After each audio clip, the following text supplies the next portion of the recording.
পঢ়ি চোৱা তেতিয়া গম পাইছে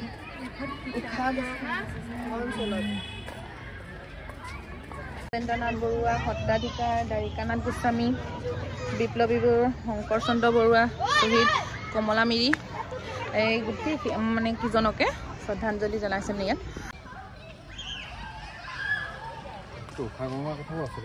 এইটো আমাৰ কোনডোখৰত আছে উষা গৰঙাটো?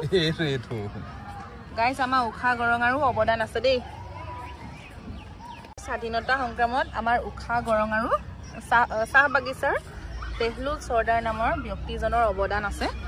তেওঁক আচলতে মৰিয়ে মৰিয়ে হত্যা কৰিছিল ব্ৰিটিছবোৰ। মৰিয়ে মৰিয়ে হত্যা কৰাৰ মানে কথা শেহতীয়াভাৱে পোহৰলৈ আহিছে।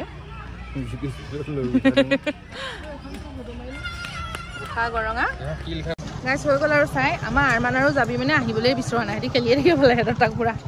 আকৌ কৈছোঁ আকৌ আহিম নহয়, তেতিয়া খেলিবি। আহিয়ে থকা হয় গোলাঘাট। আৰু এতিয়া যাওঁগৈ ঘৰলৈ। আপোনালোকে আজি ভিডিঅ'টো ইমানেই। আপোনালোকে যদি ভাল পায় তেনেহ'লে মোৰ চেনেলটো ছাবস্ক্ৰাইব কৰি ল'ব। ঠিক আছে, আজিলৈ ধন্যবাদ।